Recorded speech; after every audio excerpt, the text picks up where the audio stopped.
Welcome, ladies and gentlemen, to the We Are Wrestling Podcast. I am your host, Viral Viper, with my co-host, See Renegade Enigma. and we have a show.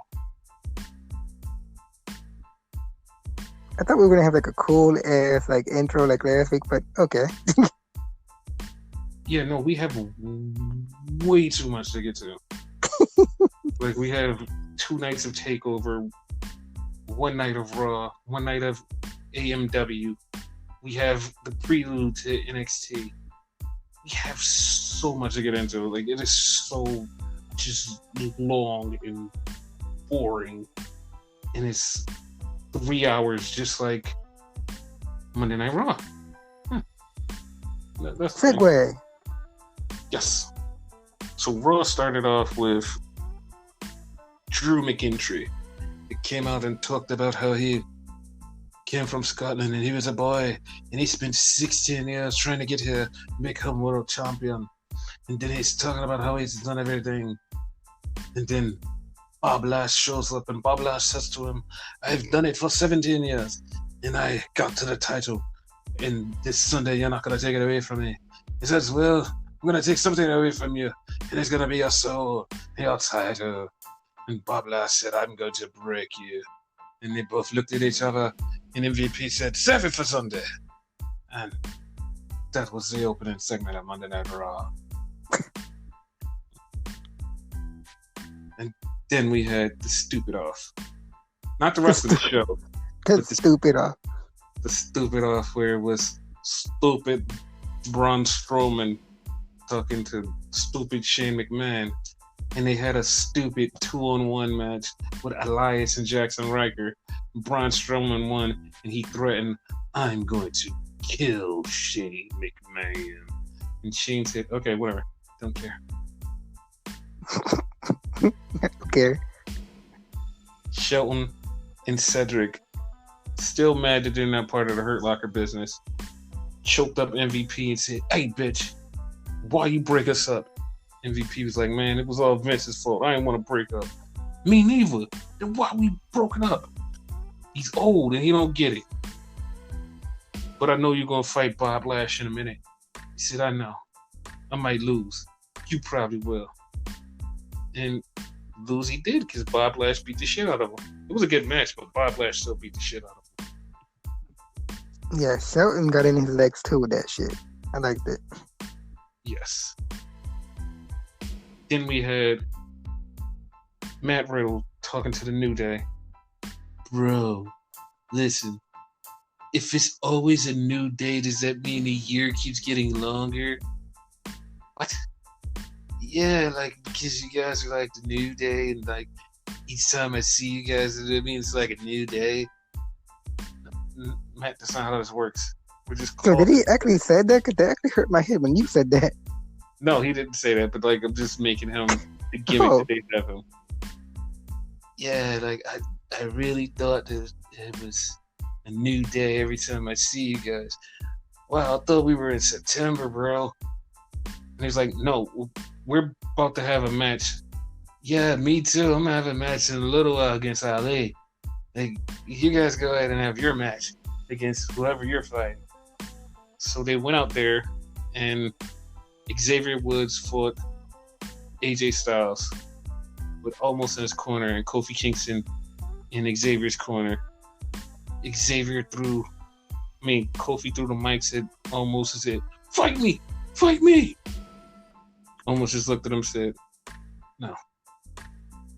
AJ got distracted and got beat by Xavier Woods. That was that match.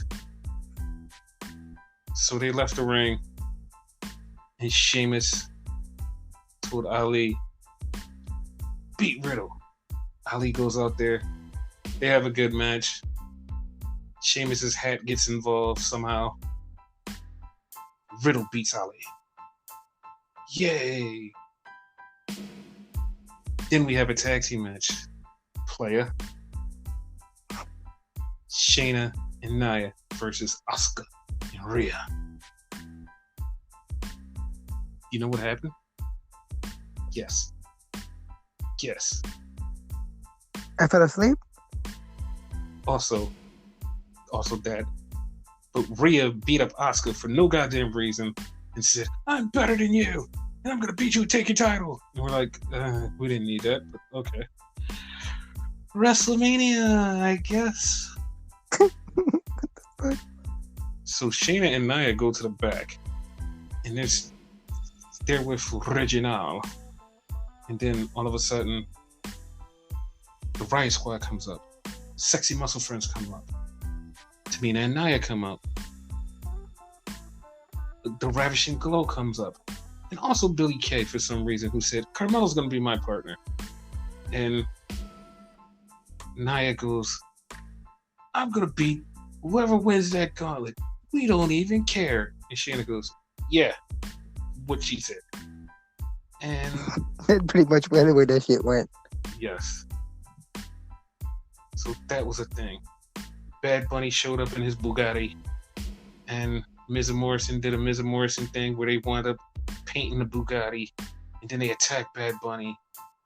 And now it's a tag team match, Bad Bunny and Damian Priestel versus Miz and Morrison.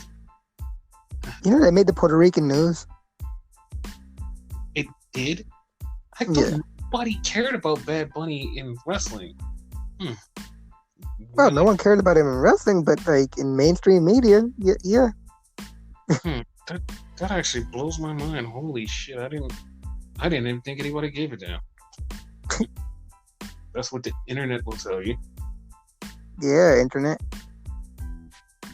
So then we get to the end of the match, end of the night, where it's Drew McIntyre versus Bartender Cabron. So Cabron, they're having a okay match, and MVP keeps yelling at Cabron to beat him. He said, "You gotta take him out to get that title match, man." And you kept yelling at the TV for MVP to shut the fuck up. Yes, because MVP just kept talking and talking and talking and talking and talking and talking and talking and talking. It's like, dude, shut the fuck up. And also, he was on commentator. It was like, what the fuck? But yeah, that was Monday Night Raw. Yeah. Oh shit! You done? I'm sorry. Just woke up. Dude, that's legit what happened on Monday Night Raw. It was so like, it was so bullshit. It didn't even feel like a go home show. It didn't.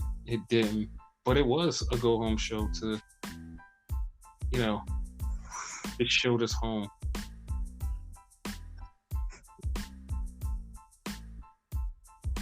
Yeah.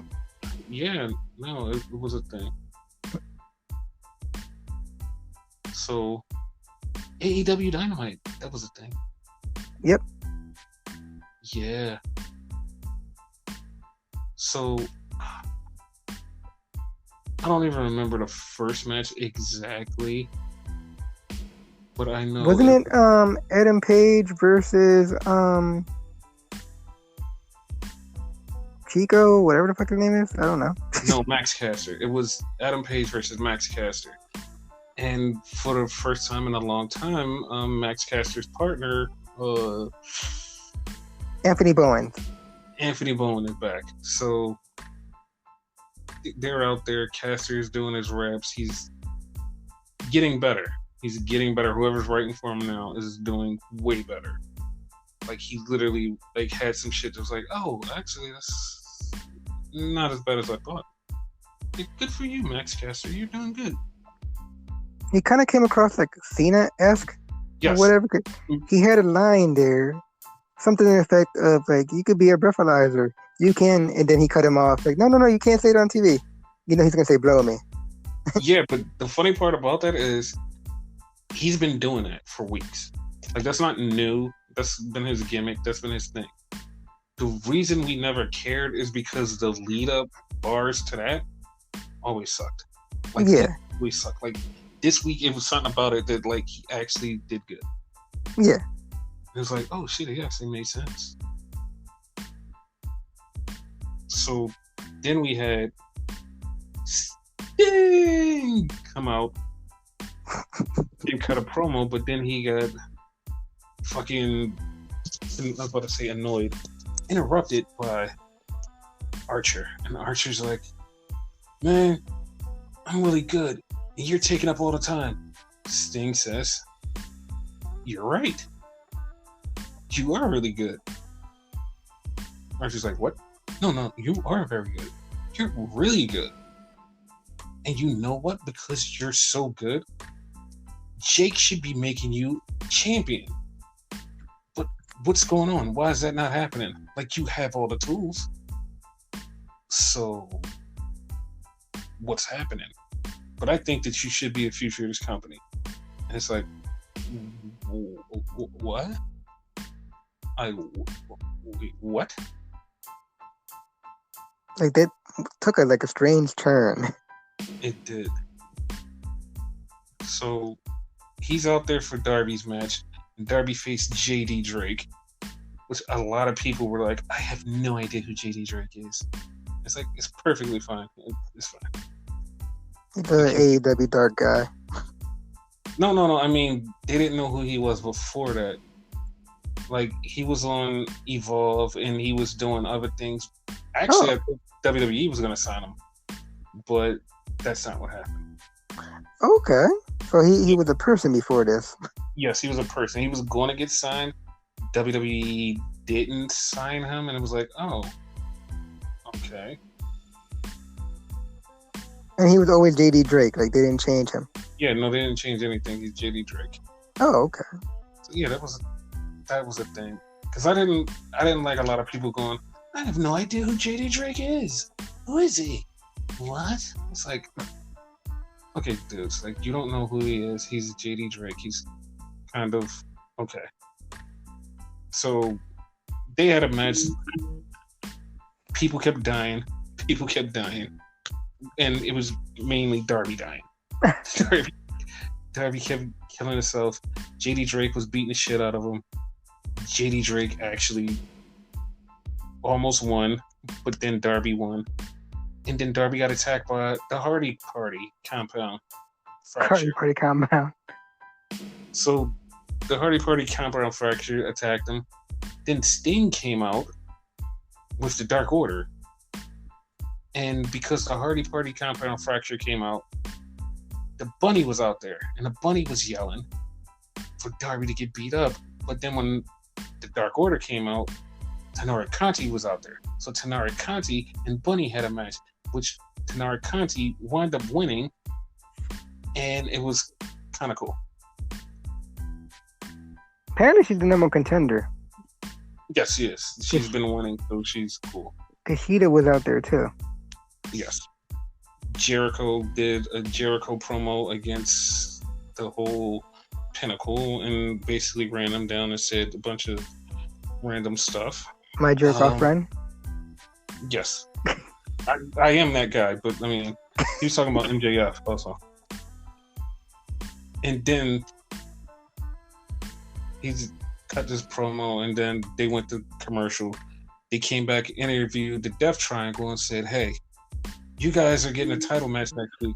Then the Best Friends came out and said, hey, if you guys win, we're going to get a title match after that. Okay. So then they had an interview with Christian, and Christian was talking about how everybody was talking about how bad his match was, which is actually was good. Then Taz came out and said, hey, we want you on Team Taz. And he's like, no. Jericho gets beat up by the Pinnacle and then gets saved by none other than Iron Mike Tyson. That kind of made no sense to me, but whatever. He felt bad, so he wanted to save him. So then we had a Nightmare Family promo from QT Marshall. Don't care. I think he's going to change his group name to the what they call it, the Factory. Okay. Because it's the Nightmare Factory, so he says My Factory. Okay. Good for him. Yeah. It's not important. Also, we had an interview with Britt Baker talking about she wants the title, and it's like, dude, but Tanara Conti is number one contender. How do you jump the line? That's the thing. And she's like number 4, right? Yeah. We had a match with the Luchasaurus and his partner versus the Bears. And they hyped that up as a big Godzilla versus King Kong thing. I hated that. Tie into the Republic. So yeah, that was a match. Yeah. Don't remember who won. Not important to the story. I want to say fucking Lucha Express, whatever won. Okay. Yeah. Then we had fucking, what is that thing called? A 6-man with John Moxley and the Young Bucks versus Kenny Omega and the Good Boys.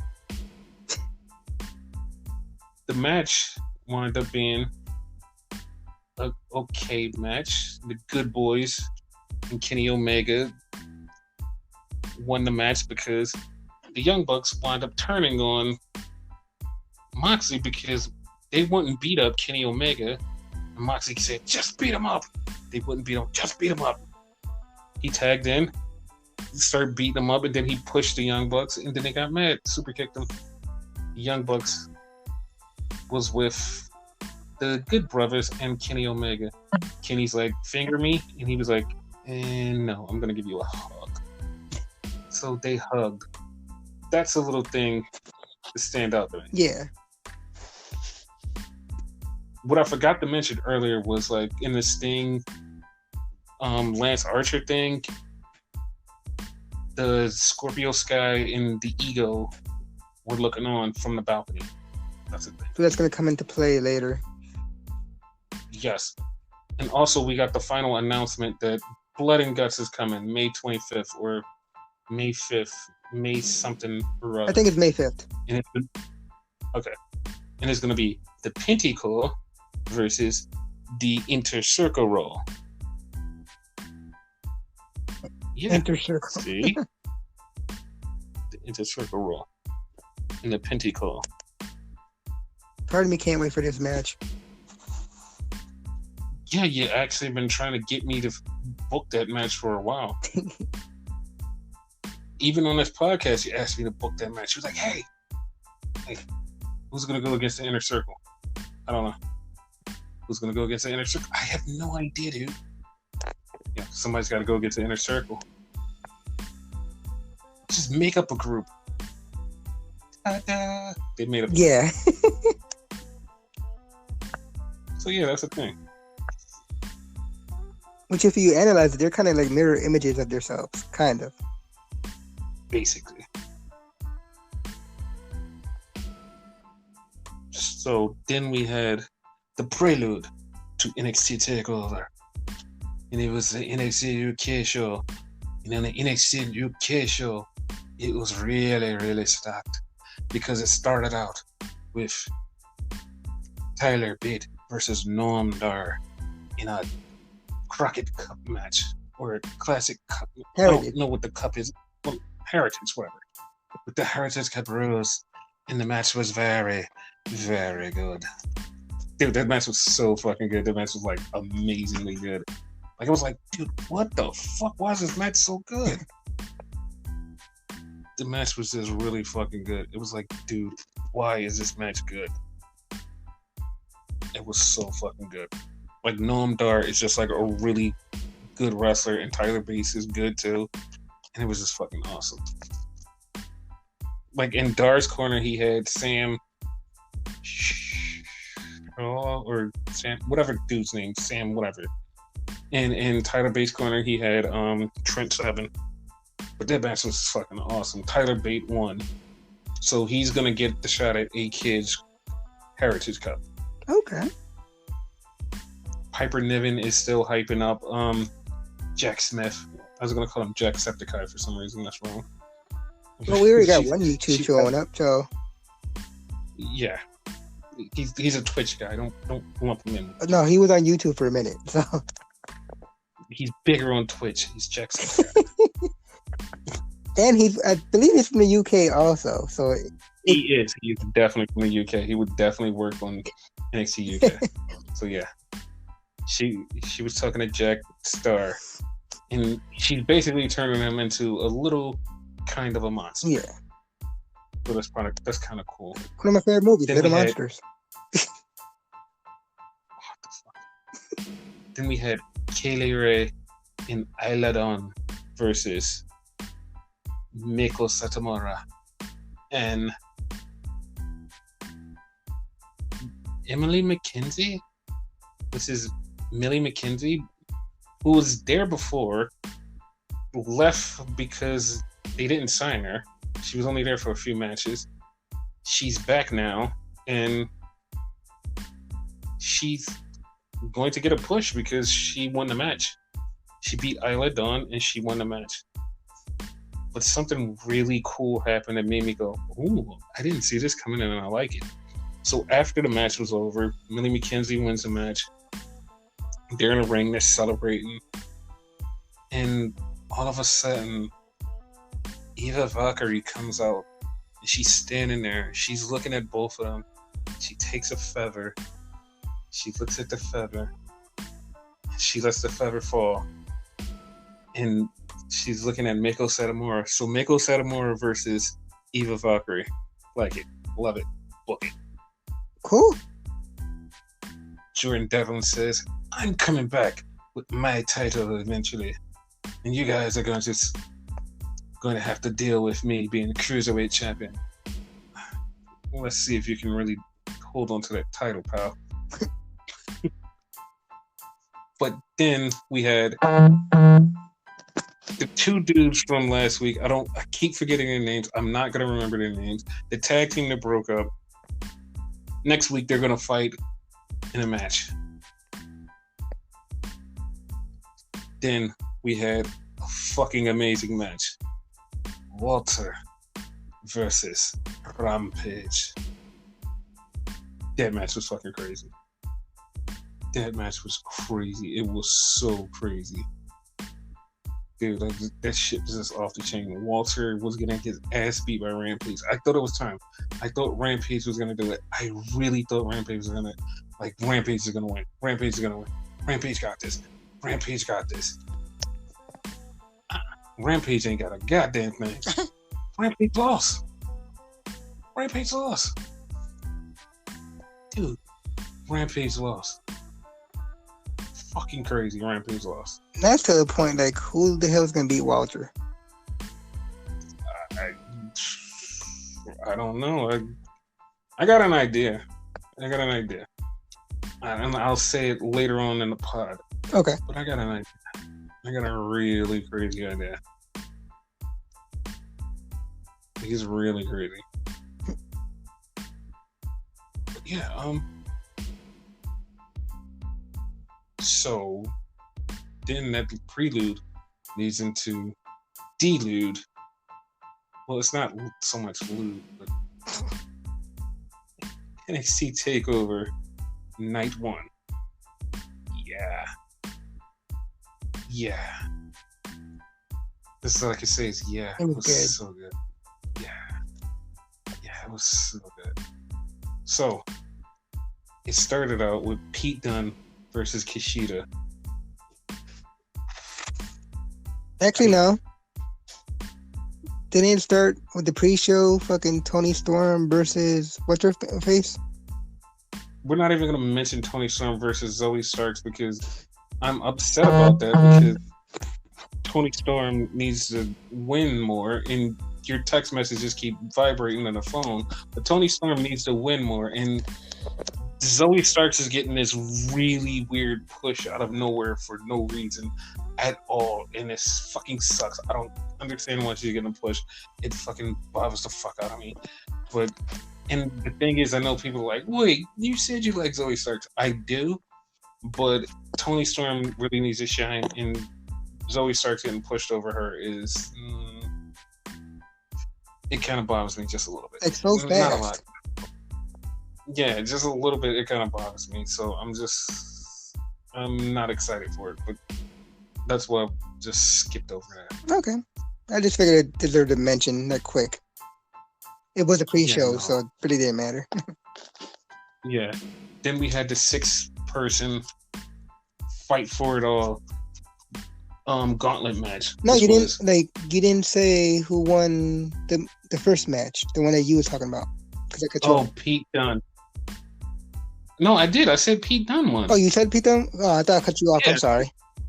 No, Pete Dunne won, and I said Kushida should have won. Yeah. That's why I took a breath before that. And then, like, I went to the next match, and you cut me off with the Zoe Starks, Tony Storm. Oh, okay. I'm sorry. Yeah. So we're in the 6-man. Gotcha. 6-person gauntlet, which was, it started out with Shane Strickland or Swerve versus Ruff. They started fighting. They were beating each other up. Then Bronson Reed came up. Then Dexter Lumis. Then Cameron Grimes. And then, last but not least, LA Knight. It was a pretty okay match. And I didn't expect it to come down to Shane and Bronson Reed. Definitely not. And Bronson Reed won. So he's going on to the next night. To face Kushida for the title. Am I the only one that felt it should have been Dexter? Yes, you're the only one that felt it should have been Dexter. I'm glad that it wasn't Dexter. Like, fuck that shit. No, but storyline wise, like it went together. Dude, that whole fucking storyline bothered me because, like, I'm gonna get on my fucking angry again because Kushida should have beat him for the title. This shouldn't have had nothing to do with Dexter Lumis. Dexter Lumis shouldn't even be in this. Like, if they were gonna have a match, it was gonna be Dexter Lumis versus Johnny Gargano for no title. And then, like, they kept the story going for so long. It's like, why? Why the fuck is that even a thing? I hate it. I hated that story. Like, the Dexter Lumis story with the Johnny Gargano story, it was fucking horrible. I hated it. I'm glad that it's dead. I don't want it.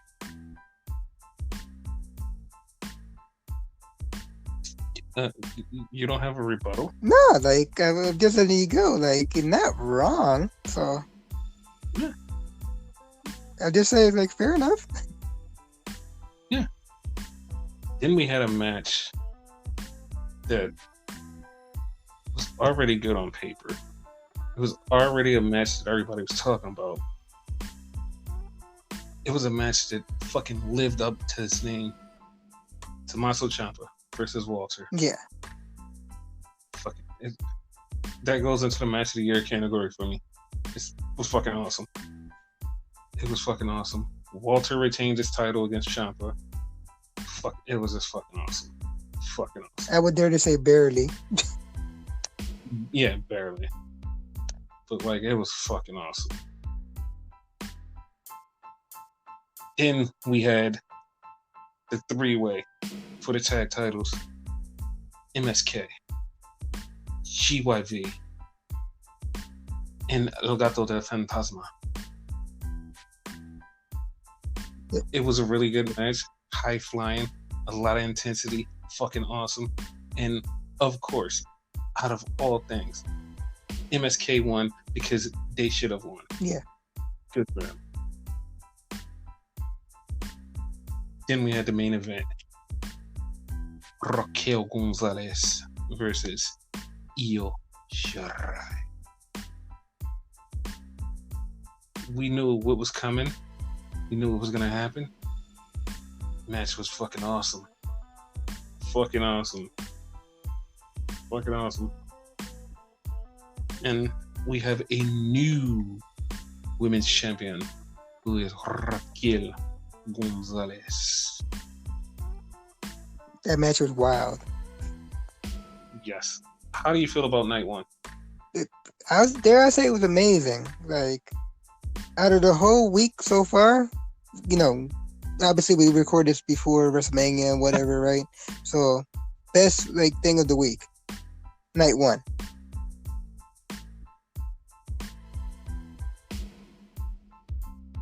So, then we get to night two. It starts off with tag team match.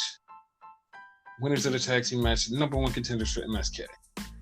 And it's the Twink and the Bear versus Breezango.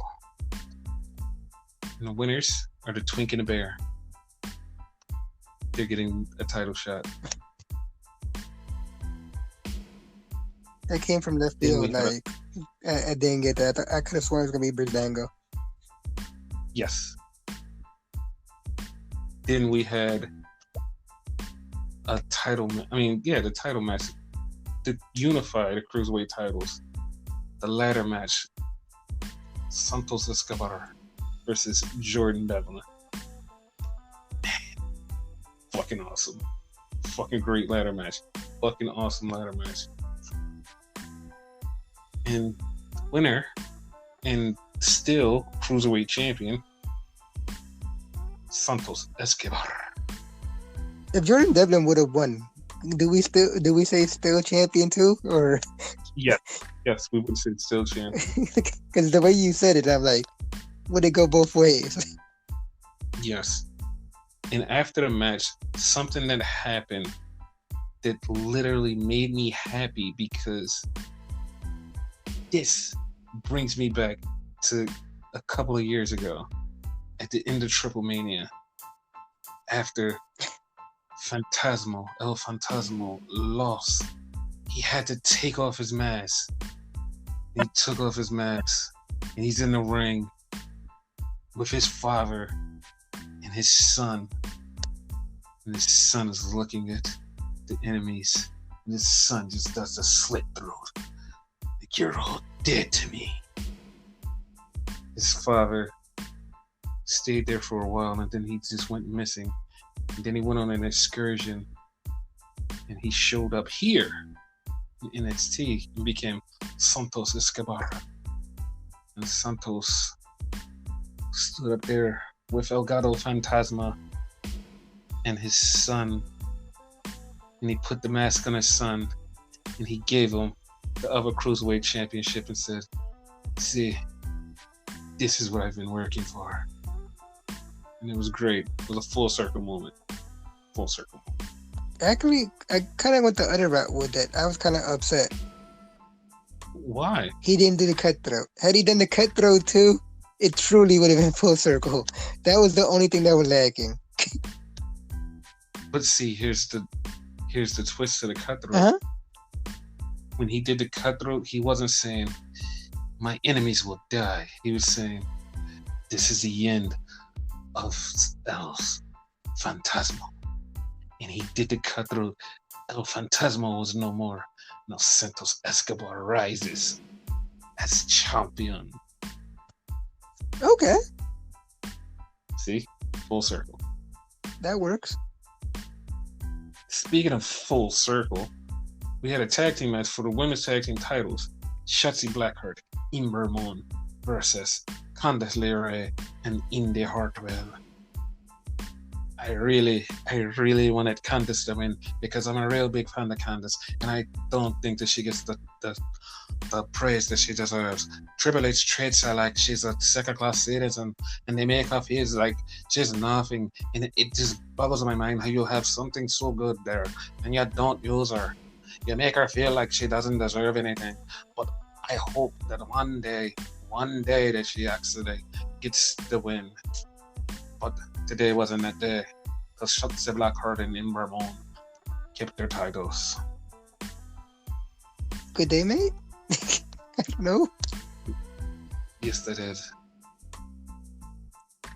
Then we had a match, Johnny Gargano versus Bronson Reed for the title, the North American title as it is. Johnny beat Bronson Reed. It was a good match, but Johnny needs to lose that title. I'm sorry, he needs to lose the title. Against who, though? Somebody, anybody, just fucking pick a name.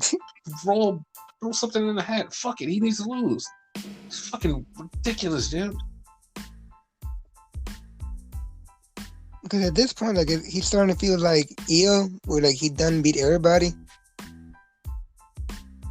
Yeah, but see, Io had more challengers to come because there's like a million ladies. Like that was the weird part. And now that Raquel Gonzalez has the title, like the only person she's gonna lose it to is Tegan Knox when she comes back. Yeah. But, like she literally Io had a million other people to face, so it was like, whatever. Like this guy, like he literally runs through everybody, and it's like Kushida should have won the title. Nope. Then they had Dexter Lumis. I didn't want him to win the title, but at least it would have been something different. Nope. Bronson Reed. Nope.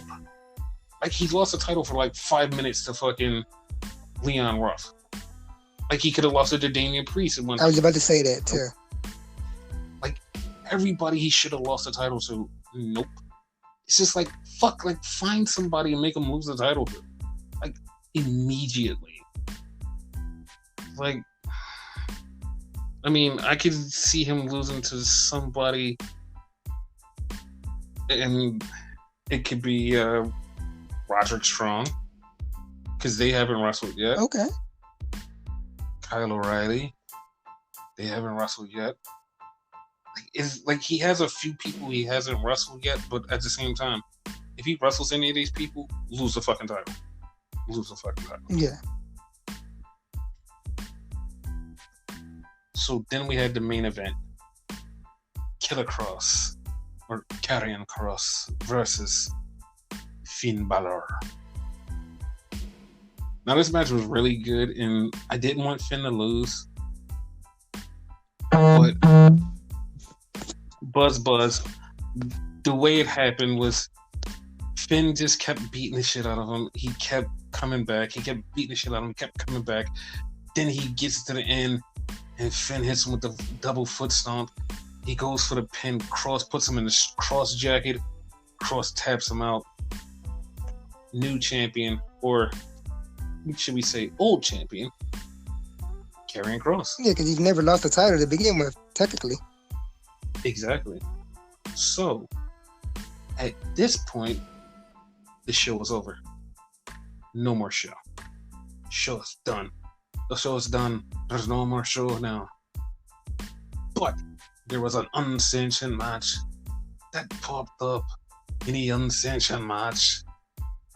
The unsanctioned match was Kyle O'Reilly versus Adam Cole, baby. They both have new music, by the way. Neither one of them has the Undisputed Era music. Yes, I actually like Kyle O'Reilly's music because it feels like Kyle O'Reilly could be main event and he could win the title someday. Yeah. I feel like that can happen. So they went at it. They did a lot of stuff. It wasn't as murderous and cool as his girlfriend's match. It wasn't as cool, but it was good. It was really good. It wasn't as cool. It was good. Not as cool.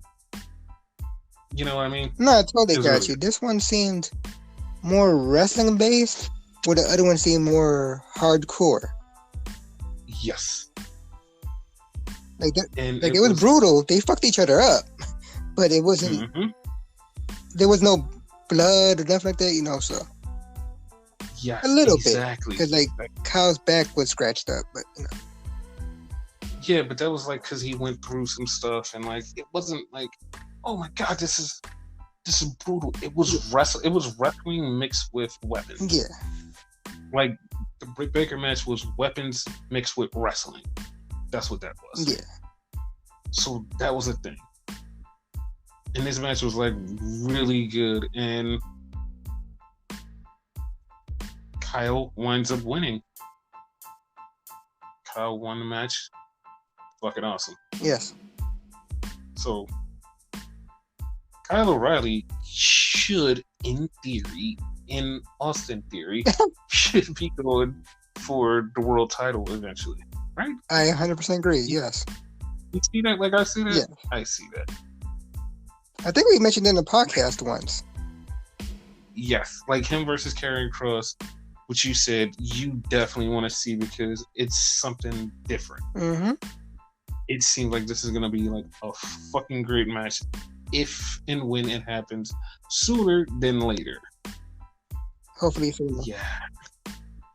Yeah, dude. Yeah, I'm off for it. Yeah, this is going to be great. So we have Raquel Gonzalez with who I think should be her number one contender, Tegan Knox, and we have Karrion Kross with who I think should be his number one contender, Kyle O'Reilly. Yeah, I can see both of those. Yeah. We had a promo for Frankie Monet, which I mentioned last week, and everybody was like, wait, who the fuck is Frankie Monet? You just made that up. Because you mentioned it, and I said, no, Frankie Monet. But everybody's like, he just made that up.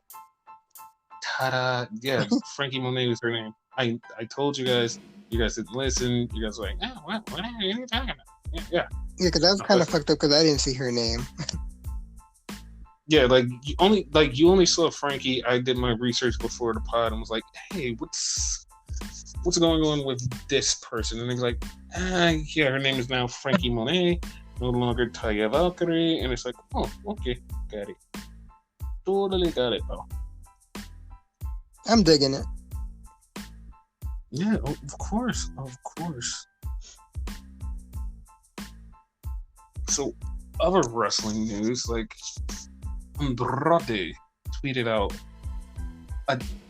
everybody was like, oh, he tweeted out a Jaguar, this. They're like, okay, what does that mean? I don't know. Oh, he's going to AEW. He's going to AEW. He didn't show up at AEW. I thought he was going to punch a Jaguar.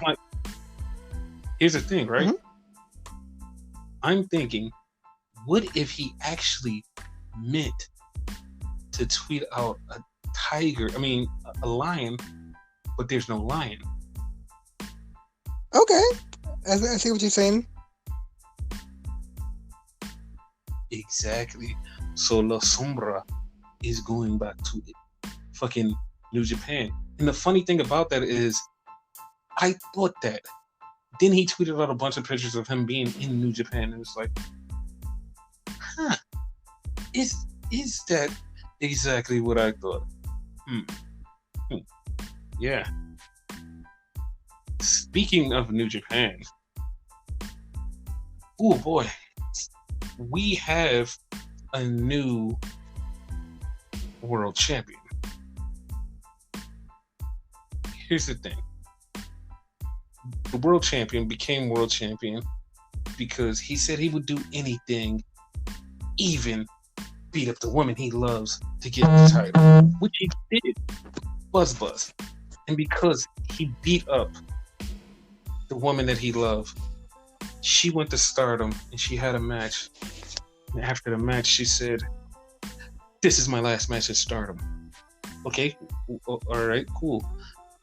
She left Stardom. She moved all her stuff from Japan to UK. And like everybody's trying to figure out what happens next for B Priestley in the UK. Because it's like what can happen on Thursday that she's there at 3 GMT? Like what can happen that makes her like, go back home to, sign closer to like maybe her entertainment family. It's like people are really trying to figure out what's going on with her. And like I couldn't tell you Peacock that she would be near sooner. So I don't know. Like I don't know her story, and but back to her felonious boyfriend, Will Ospreay. Will Ospreay is now the IWGP World Heavyweight Champion. This bothered me for multiple reasons. The one multiple reason is I know a lot of New Japan fans that have been keeping up with New Japan like me, who have been watching it like me, and who have been dissecting stuff like me. They're like, okay, why did no one see this coming? Because everybody is so shocked, like, oh my god, I can't believe Will won the title. I can't believe Will won the title. I can't believe he won the title. In my mind, I'm like, this is literally every formula every time there's somebody new. And everybody's like, oh, I couldn't see this coming. The last time this happened was, I want to say it was Jay White. Might have been Jay White. Like, because it's happened before. There's somebody comes back from excursion. The first thing they do, give them a big match at Wrestle Kingdom, and they beat them. Boom, over. It's like, what? Why did you beat him? And everybody's trying to figure out what's happening. They beat him a couple more times. Then that person gets a couple of wins. Then it goes to the New Japan Cup, and it's like, okay, they're in the New Japan Cup. Boom, that person who's just been losing all the time fucking wins the New Japan Cup. And it's like, what? What happening? What's going on? Oh my god, what's happening? Oh shit. That person just won the world title. Because that is the same booking that New Japan does over and over again. If you don't see it, then you haven't been watching or you haven't been paying attention. And it's like, everybody, buzz, that I know has either lost their mind or knew this was coming. So it came, it went. But on the other hand, it's pissing a lot of people off. Like, a lot of people, way more people than normal. Like, the normal amount of people would be pissed off. It's like, oh, he's a bad guy. Oh, we don't like him. Blah. No, there's a lot more buried in this one. We talked about him before on the show about the asshole that he is and all of the shit that he's done and the reason why people don't like him. And I know people go, that shouldn't affect anything. You should just like his in-ring wrestling. It's hard to do that when you're bringing your personal fuckery into the ring, and we're like, yeah, you can't separate the two. And it's just bad. What say you? Yeah, I'm a big pusher on separating the two. But if he's bringing that shit to the ring too, you can't. I'm in agreement with people saying they upset about it. Because the thing is the reason I say he's bringing it to the ring, and I know somebody out there is he never said anything about what he does outside. The reason I say he's bringing it to the ring is because he turns himself into a gigantic heel, and it's like, okay, yeah, that makes sense. But the cocky, brash, very arrogant asshole stuff that you're doing is it's blending with the way that you respond to people about the situation that you did and was wrong. And that makes people go, I really don't like that kind of a dude. He's such a dick. It's just I can't stand him. Again. Would you compare it? And I always try to compare it because I'm not a big New Japan fan, so I don't know exactly what's going on. Could you compare it to a Velveteen Dream situation where he became more heelish and he became more of an asshole on TV?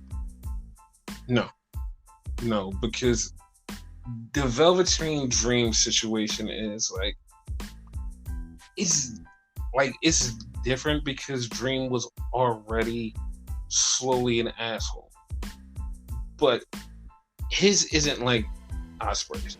Ospreay's is a total level of arrogance, and I don't need to kiss anybody's ass. I'm good in the ring. I don't give a fuck what you say. Fuck you guys. I'm better, and I know what the fuck I'm doing. And it's bro, you're arrogant. Your arrogance could you could take it back a little bit, but the way that it is, it's not even blending Will Ospreay and William Ospreay. They're intertwined and there's no untwining them. And it's this is fucking crazy. This is just fucking crazy. It's insane.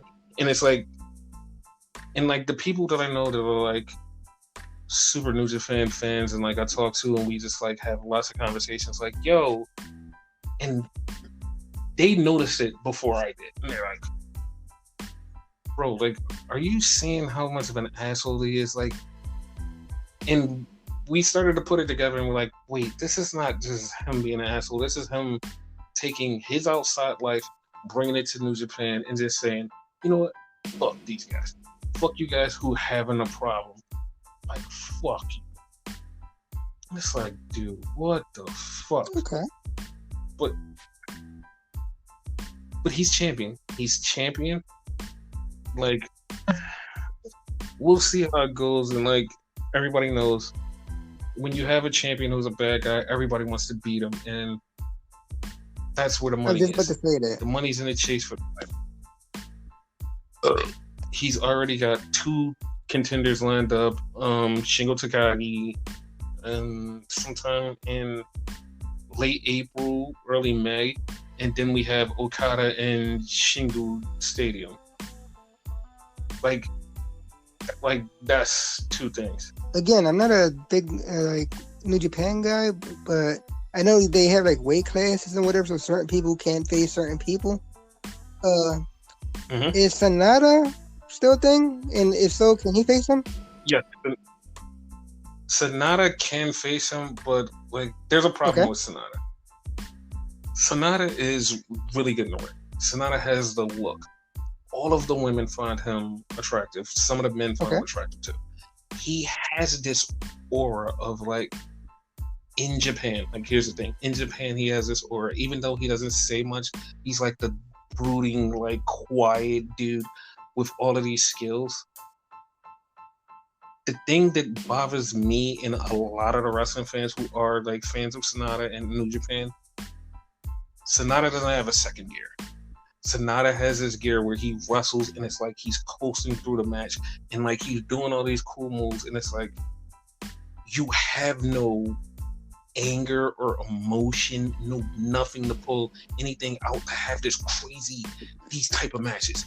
Like, you can't have that because all you do is, no, I'm just gonna do this stuff.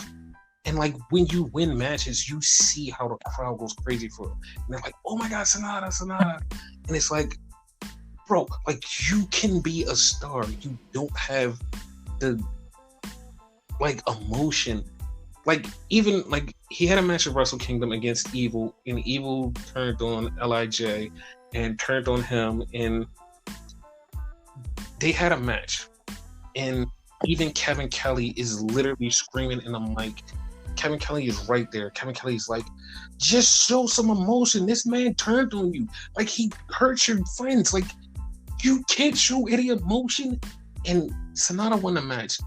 And Kevin Kelly goes after the match. He's like, listen, I know he's missing emotion. I know he just won the match. I know he did his own thing to win the match. But, like, just have some emotion. Because it's like all of us are just waiting for this moment where Sanada to do something to, like, make us feel something. So he just like has the in-ring work, but he doesn't draw us in as far as, like you said, emotion. Yes, but the thing is, like, literally, like he's won what was it? He won a tournament. And he beat Okada one time. He won a tournament.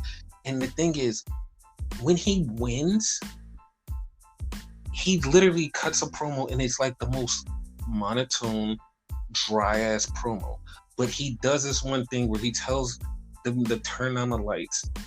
The fans hold up candles and all of that. And he sits in the middle of the ring and he just goes, literally, this is his promo every fucking time.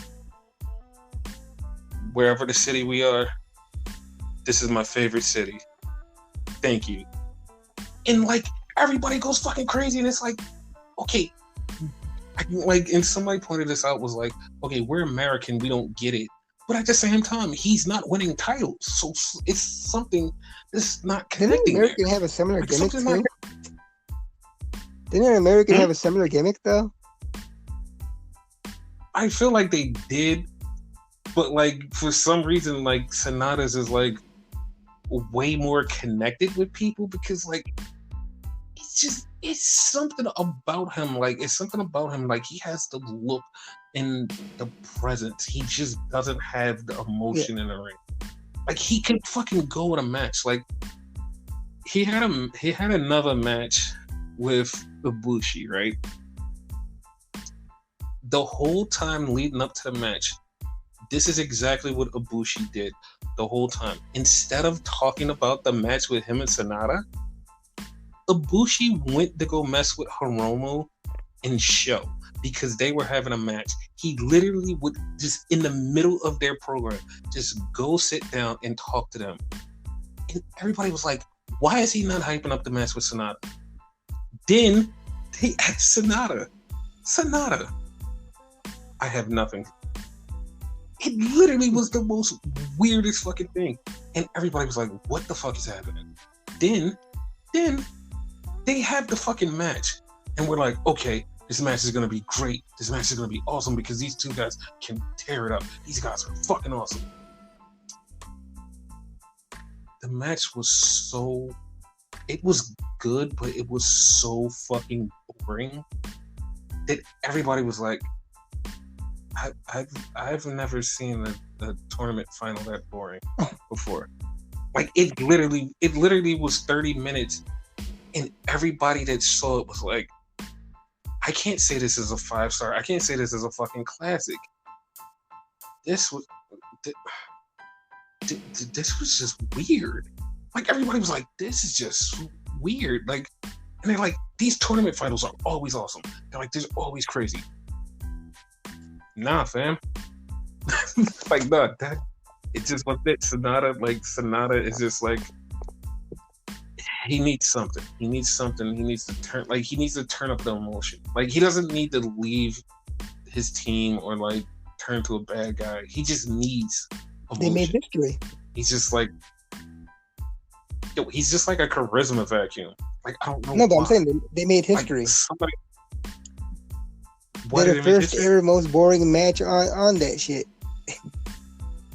Yes, like literally, it just was so fucking boring. And like I enjoy all of the tournament finals, and like it just was like, even to me, I'm sitting there because I'm a huge Sonata fan, and I'm sitting there like, do something. Just like Ibushi, just fucking do something. And like, it just was boring. And the funny part about it, and this is fucking hilarious, he fought Okada one time and he beat Okada. Okada won the title back. Okada wanted to face him 3 times after that. They were good matches because Okada was in the match and Okada was doing it. Okada goes, yeah, he's like, no, Sonata's great. Like, he's great. I just wish he had emotion. Talk to Sonata. I have nothing. What do you mean you have nothing? He just needs something. He's a charisma vacuum. Like, he's good in the ring, but he's a goddamn charisma vacuum, and he needs help.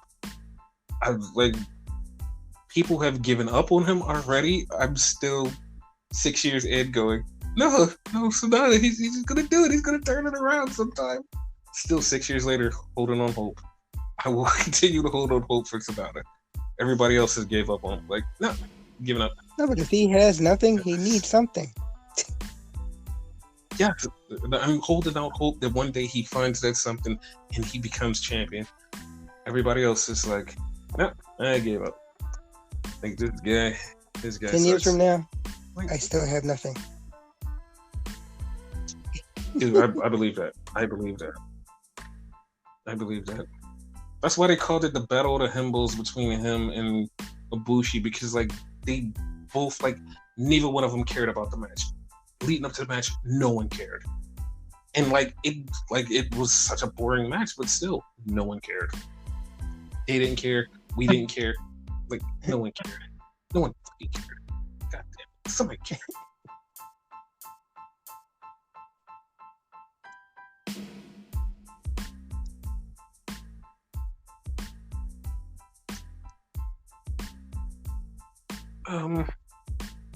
Anything else?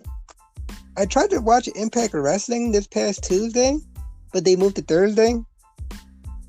And yes, and because of Takeover, you didn't watch exactly. it. So yeah, basically, like my review of Impact is basically DOA for this week. So